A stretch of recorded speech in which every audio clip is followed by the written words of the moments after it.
ఇప్పుడు కేవలం 7999K up to 10 kgs వరకు బరువు తగ్గి అధిక బరువు నుంచి వచ్చే ప్రధాన సమస్యలను దూరం చేసుకోండి. హాయ్ హలో నమస్తే, welcome to movie mixture. Cinema అనేది ఒక కళాత్మక వ్యాపారం. అందుకే ఇక్కడ ప్రతిదీ సక్సెస్ చుట్టూ తిరుగుతుంది. సింగిల్ సినిమాతో సక్సెస్ ట్రాక్ ఎక్కిన మరో ప్రాజెక్ట్ డిజాస్టర్ అయితే కెరియర్ మొత్తం రివర్స్ అవుతుంది. మళ్ళీ కొత్త ప్రాజెక్టుతో ప్రూవ్ చేసుకోవాల్సిన సిచ్యువేషన్ ఏర్పడుతుంది. ప్రెసెంట్ ఇలాంటి సిచ్యువేషన్ లోనే ఇరుక్కుపోయాడు లోకనాయకుడు కమల్ హాసన్. విక్రమ్ సినిమాతో బ్లాక్ బస్టర్ కొట్టాడు కమల్ హాసన్. వరల్డ్ వైడ్ గా 600 కోట్లు వసూలు చేశాడు. ఓవర్సీస్ లోనూ తిరుగులేని విజయాన్ని దక్కించుకున్నాడు. దీంతో లోకనాయకుడి కెరీర్ బౌన్స్ బ్యాక్ అయిందని సంబరాలు చేసుకున్నారు ఫ్యాన్స్. కట్ చేస్తే రీసెంట్ గా వచ్చిన భారతీయుడు 2 మూవీ డిజాస్టర్ అయింది. పెట్టిన పెట్టుబడిలో సగం కూడా రాబట్టలేకపోయింది. దీంతో ఉలగనాయన్ కెరీర్ మళ్లీ సందిగ్ధంలో పడింది. కమల్ చేతిలో ప్రెజెంట్ థగ్ లైఫ్ మూవీ ఉంది. 36 ఏళ్ల తర్వాత ఉలగనాయకంతో ఈ ప్రాజెక్ట్ చేస్తున్నాడు మణిరత్నం. ఇందులో రంగరాయ శక్తివేల్ నాయకర్ అనే గ్యాంగ్స్టర్ పాత్రలో కనిపించబోతున్నాడు లోకనాయకుడు. ఇప్పటికే 60% షూటింగ్ పూర్తయింది.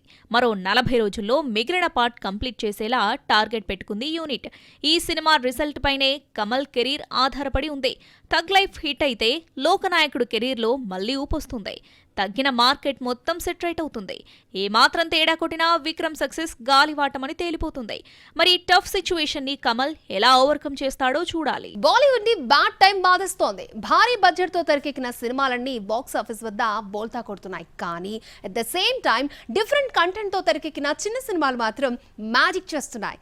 టఫ్ ఫైట్ లోనూ వసూళ్ల వర్షాన్ని కురిపిస్తున్నాయి. బాలీవుడ్ లో ఈ ఏడాది ఫస్ట్ హాఫ్ లో 70కి పైగా సినిమాలు రిలీజ్ అయ్యాయి. అందులో ఒక్క సినిమా కూడా బ్లాక్ బస్టర్ కాలేదు.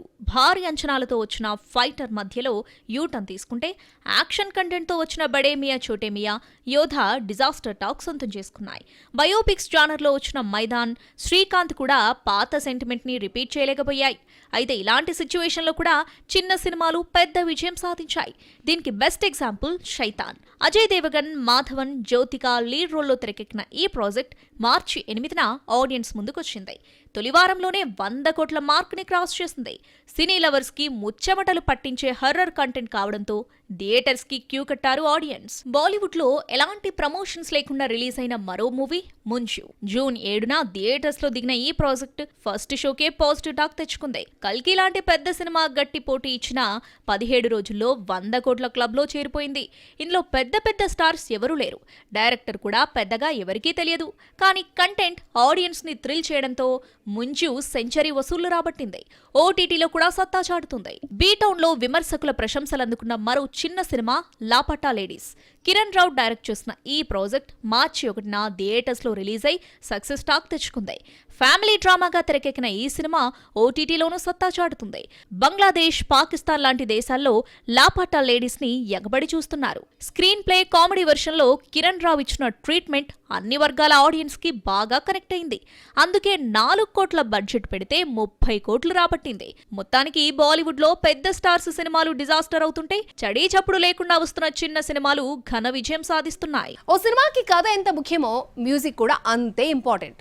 ఒక మూవీ హిట్ అవ్వాలంటే స్టోరీతో పాటు మ్యూజిక్ కూడా మ్యాజిక్ చేయాలి. రిలీజ్ కి ముందే భారీ హైప్ ని క్రియేట్ చేయాలి. అప్పుడు కలెక్షన్ల వర్షం కురుస్తుంది. అందుకే కొత్త ట్యూన్స్ వచ్చే సంగీత దర్శకుల కోసం సెర్చింగ్ మొదలు పెట్టారు మేకర్స్. సీనియర్ కంపోజర్స్ ని పక్కన పెట్టి మరీ యంగ్ టాలెంట్ కి ఆఫర్స్ ఇచ్చేందుకు సై అంటున్నారు. సౌత్ లో ఏఆర్ రెహమాన్, మణి శర్మ శకం ముగిసింది. తమన్, దేవిశ్రీ ప్రసాద్, హరీష్ జయరాజ్ కెరియర్ క్లైమాక్స్ కి చేరింది.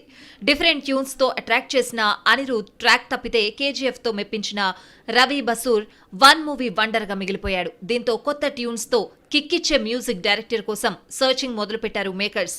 ప్రెసెంట్ ఇందులో టాప్ లిస్ట్ లో ఉన్నాడు సంతోష్ నారాయణ్. కల్కికి ముందు మికీ జే మేయర్ ను ఎంపిక చేశాడు నాగశ్విన్. తర్వాత అతడి స్థానంలో సంతోష్ నారాయణ్ ను తీసుకొచ్చాడు. ఇందులో సాంగ్స్ యావరేజ్ అయినా బ్యాక్గ్రౌండ్ మ్యూజిక్ మ్యాజిక్ చేసింది. దీంతో ఒక్కసారిగా సంతోష్ నారాయణ్ కి డిమాండ్ పెరిగింది. ప్రెజెంట్ తన దగ్గర 4 పాన్ ఇండియా ప్రాజెక్ట్స్ ఉన్నట్లు తెలుస్తోంది. విరూపాక్ష, మంగళవారం సినిమాలకు బెస్ట్ ట్యూన్స్ ఇచ్చిన అజనీష్ లోక్నాథ్ కూడా ఇప్పుడు ట్రెండింగ్ లోకి వచ్చేశాడు. Present Kichcha Sudeep, max Upendra, UI, బగీరాతో పాటు రిషబ్ శెట్టి డైరెక్ట్ చేస్తున్న కాంతారా 2కి మ్యూజిక్ అందిస్తున్నాడు. అలాగే తెలుగు నుంచి 2 క్రేజీ ప్రాజెక్ట్స్ అజనీష్ అకౌంట్ లో పడినట్లు ఇండస్ట్రీ వర్గాల టాక్. సౌత్ లో సినిమాకి క్రేజ్ పెంచుకుంటున్న మరో young music director Harshavardhan Rameshwar. Arjun రెడ్డితో సాలిడ్ సక్సెస్ దక్కించుకున్న తాను, తర్వాత కబీర్ సింగ్, తన్హాజీకి అదిరిపోయే మ్యూజిక్ అందించాడు. లాస్ట్ ఇయర్ వచ్చిన యానిమల్ కి గూస్ బంప్స్ తెప్పించే బీజిఎం ఇచ్చి నేషనల్ ఆడియన్స్ ని థ్రిల్ చేశాడు. అందుకే హర్షవర్ధన్ తో వర్క్ చేసేందుకు స్టార్ డైరెక్టర్స్ ఇంట్రెస్ట్ చూపిస్తున్నారు. ప్రభాస్ తో సందీప్ చేసే స్పిరిట్ కి ఈ డైరెక్టర్ నే ఓకే చేసినట్లు తెలుస్తోంది. మరో 2 హిందీ ప్రాజెక్ట్స్ కూడా ఈ మ్యూజిక్ డైరెక్టర్ చేతిలో ఉన్నాయట. మొత్తానికి సీనియర్ కంపోజర్స్ రొటీన్ సాంగ్స్ తో విసుగు పుట్టించడం ఈ యంగ్ మ్యూజిక్ డైరెక్టర్స్ కి కలిసొచ్చేలా కనిపిస్తోంది. పాన్ ఇండియా ప్రాజెక్టులకి ఇప్పుడు కొత్త టెన్షన్ షురూ అయింది. పుష్ప 2 డిసెంబర్కి పోస్ట్ పోన్ అయింది. గేమ్ చేంజర్ ఈ ఏడాది వస్తుందో రాదో అన్న డౌట్స్ని క్రియేట్ చేసింది. మరి వాట్ అబౌట్ దేవరా? సెప్టెంబర్ 27కి సినిమా పక్కాగా రిలీజ్ అవుతుందా?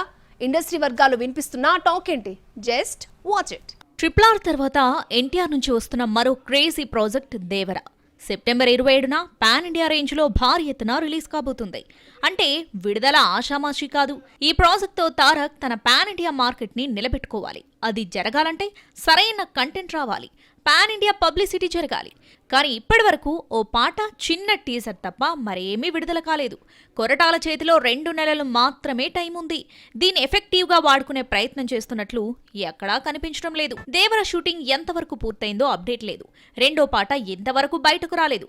అసలు అనిరుద్ ఏం చేస్తున్నాడో ఎవరికీ అర్థం కావడం లేదు. దేవర టీం చేతిలో 60 రోజుల టైం ఉంది. చివరి 15 రోజులు ట్రైలర్, ప్రెస్ మీట్ కి సరిపోతుంది. ఇక మిగిలిన 45 రోజుల్లో 4 పాటలు బయటకు రావాలి. అవి జనాల్లోకెళ్ళాలి. నేషనల్ వైడ్ గా భారీ బజ్ క్రియేట్ చేయాలి. ప్రెజెంట్ పరిస్థితి చూస్తే అది జరిగేలా లేదు. తారక్ ఫ్యాన్స్ అప్డేట్ కోసం గోల పెడుతున్నా కొరటాల టీం స్పందించడం లేదు. సమయం దగ్గర పడుతున్నా పబ్లిసిటీ స్టార్ట్ అవ్వలేదు. అసలు దేవర విషయంలో ఏం జరుగుతుందో ఎవరికీ అర్థం కావడం లేదు. పుష్ప 2 గేమ్ చేంజర్లా ఈ సినిమా కూడా వాయిదాల బాట పడుతుందా అన్న డౌట్స్ టాలీవుడ్ లో రైజ్ అవుతున్నాయి. ఒకప్పుడు టాలీవుడ్ నిండా మల్లీవుడ్ ముద్దుగుమలే ఉండేవారు. ఇటు గ్లామర్, అటు పర్ఫార్మెన్స్ తో వావ్ అనిపించేవారు. కానీ ఇప్పుడు సీన్ మొత్తం మారిపోయింది. కేరళ కుట్టీస్ అంటే కమ్ అండ్ గో అనే ప్రాసెస్ షురూ అయింది. హిట్ కొట్టిన హీరోయిన్స్ కూడా 1 మూవీ వండర్ గా మిగిలిపోతున్నారు. టాలీవుడ్ లో ఒకప్పుడు ముంబై భామల హవా నడిచింది. తర్వాత కేరళ కుట్టీస్ రాక ఎక్కువైంది. నిన్న మొన్నటి వరకు టాలీవుడ్ ఆడియన్స్ కి వారే మస్తు ఎంటర్టైనర్స్. గ్లామర్ ప్లస్ పర్ఫార్మెన్స్ తో తెలుగు యూత్ ని తెగ అట్రాక్ట్ చేశారు. కానీ ఇప్పుడు సీన్ మొత్తం మారిపోయింది. మల్లీవుడ్ ముద్దుగుమ్మలంటే 1 మూవీ వండర్ గా మారిపోయారు. హలో సినిమాతో టాలీవుడ్ లో అడుగుపెట్టింది కళ్యాణి ప్రియదర్శన్. చిత్రలహరి సినిమాతో హిట్ కొట్టింది. కానీ తర్వాత ఎక్కడా కనిపించింది లేదు. చెక్ మూవీతో తెలుగులో ఎంట్రీ ఇచ్చిన ప్రియా ప్రకాష్ వారియర్ పరిస్థితి ఇంతే. ఇష్క్, బ్రో అంటూ 2 సినిమాలు చేసినా ప్రజెంట్ తన కటౌట్ ఎక్కడా కనిపించడం లేదు. అంటే సుందరానికి సినిమాతో టాలీవుడ్ బాట పట్టిన నజ్రియా నజీం 1 మూవీ వండర్ గా మారితే, వీరసింహారెడ్డితో హిట్ కొట్టిన హనీ రోజ్ షాప్ ఓపెనింగ్స్ తో కాలక్షేపం చేస్తుంది. టాలీవుడ్ లో బడా స్టార్స్ తో రొమాన్స్ చేసిన నివేదా థామస్, అను ఇమాన్యుయల్ కూడా ఇప్పుడు కనుచూపు మేరలో కనిపించడం లేదు. దీంతో తెలుగు తెరపై మలయాళ కుట్టీస్ హవా రోజు రోజుకి డౌన్ అవుతుంది. సాయి పల్లవి, అనుపమ పరమేశ్వరన్, సంయుక్త మీనన్ తప్పించి టాలీవుడ్ లో సత్తా చాటే కేరళ కుట్టీస్ ఎవరూ పెద్దగా కనిపించడం లేదు. మల్లీవుడ్ నుంచి కొత్త బ్యూటీస్ ఇంపోర్ట్ అవుతున్నా పెద్దగా ఇంపాక్ట్ చూపించడం లేదు. దీంతో కన్నడ కస్తూరిలే పాన్ ఇండియా ప్రాజెక్ట్స్ కి కేర్ ఆఫ్ గా మారుతున్నారు. టాలీవుడ్ లో కుర్ర దర్శకులు కుమ్మేస్తున్నారు. బడా మేకర్స్ పాన్ ఇండియా ప్రాజెక్ట్స్ తో కుస్తీ పడుతున్నారు. కానీ ఓ క్రియేటివ్ డైరెక్టర్ మాత్రం కాలాన్ని కరిగిస్తున్నాడు. లాస్ట్ మూవీ చేసి 6 నెలలు దాటినా ఇప్పటి వరకు కొత్త ప్రాజెక్ట్ స్టార్ట్ చేయలేదు. ఎందుకలా? టాలీవుడ్ లో గుంటూరు కారం వచ్చి 6 నెలలు గడిచిపోయింది. అయినా ఇప్పటి వరకు కొత్త ప్రాజెక్ట్ అనౌన్స్ చేయలేదు త్రివిక్రమ్. అసలు గురూజీ నెక్స్ట్ ప్రాజెక్ట్ ఏంటన్న విషయంలో స్పష్టత ఇవ్వడం లేదు. ప్రజెంట్ మాటల మాంత్రికుడు సినిమాలు తీసే మూడ్ లో ఉన్నాడా లేదా అన్నది $1 మిలియన్ ప్రశ్నగా మారింది. టాలీవుడ్ లో త్రివిక్రమ్ లాంటి దర్శకుడు ఖాళీగా ఉన్నాడంటే ఆశ్చర్యమే. ఎందుకంటే గురూజీ స్వతహాగా రైటర్. కథల విషయంలో తనకి లోటేముండదు. పాయింట్ ఎత్తుకోవాలే గాని చకచకా అల్లేస్తాడు. మరి సమస్య ఎక్కడా అంటే సరైన హీరో అందుబాటులో లేకపోవడమే. త్రివిక్రమ్ కి అందుబాటులో బన్నీ ఒక్కడే ఉన్నాడు. తన కోసం కథ సిద్ధం చేయాలి అంటే 7-8 నెలలు వెయిట్ చేయాలి. కాదు కూడదు అని టైర్ 2 హీరోలతో సినిమా చేయడానికి తన మనసు ఒప్పుకోవడం లేదు. యంగ్ హీరోలతో సినిమాలు చేస్తే ఇమేజ్ వేరే రకంగా పోర్ట్రేట్ అయ్యే ప్రమాదం ఉంది. గుంటూరు కారం ఆడలేదు కాబట్టి త్రివిక్రమ్ కు హీరోలు డేట్లు ఇవ్వడం లేదన్న అపవాదు తెరపైకొస్తుంది. కొంచెం ఆలస్యమైనా అన్ని రకాలుగా పర్ఫెక్ట్ అనుకున్న సినిమాతోనే జనం ముందుకు రావాలి అనుకుంటున్నాడు గురూజీ. త్రివిక్రమ్ ప్రజెంట్ భారీ కాన్వర్స్ ఉన్న స్టోరీపై వర్క్ చేస్తున్నాడట. కథకు స్పాన్ చాలా ఎక్కువట. విజువల్ ఎఫెక్ట్స్ కు కూడా పెద్దపీట వేసే కథ రాస్తున్నాడట. వాటి గురించి కొంత అదనపు సమయం కావాలని త్రివిక్రమ్ ఫిక్స్ అయ్యాడట. అందుకే సినిమా విషయంలో తొందరపడ్డం లేదని ఇండస్ట్రీ వర్గాల టాక్. ఎంత ఓపిక పడితే అంత గొప్ప కథ త్రివిక్రమ్ రెడీ చేస్తాడని క్లోజ్ ఫ్రెండ్స్ చెబుతున్నారు. అయితే వెయిటింగ్ టూ మచ్ అయితే అసలుకే ఎసరొస్తుందని క్రిటిక్స్ హెచ్చరిస్తున్నారు. మరి ఈ విషయంలో త్రివిక్రమ్ ఎలాంటి జాగ్రత్తలు తీసుకుంటాడో, ఎప్పుడు కొత్త ప్రాజెక్ట్ అనౌన్స్ చేస్తాడో చూడాలి.